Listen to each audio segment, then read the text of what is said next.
Hey guys, welcome to Financial Literacy 101. I cannot wait to get started. Personal freedom and personal finance has been some of the most life-changing lessons I've learned in my life. And so forgive my excitement because today we're going to be talking about budgeting, we're going to be talking about credit scores, we're going to talk about taxes, we're going to make it super simple, investing, and even retirement. That's how much this means to me because I'm going to start you and then get you to the end. And that's what we're going to be doing today. My name is Kadeem. I'm the author of Full Student, How I Run a Six-Figure Business and Still Manage to Get Straight A's, because I was able to do that while I was still in college.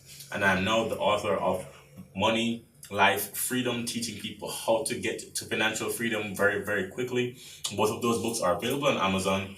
And I will also tell you that I am retired. I run a real estate portfolio all over the world, and I am not even 30 years old. I'm just telling you who I am so that you understand that this is coming from a place and I know what I'm talking about. Okay, guys, so real quick, I just want to remind you that once you start to get value from this, it's okay to share this with your friends, okay to share this with your family so that they can get value from this too.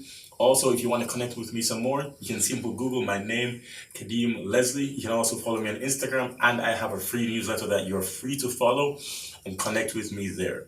Okay? Okay, guys, I will see you in the next video. Looking forward to it. We're going to start with budgeting. See you there.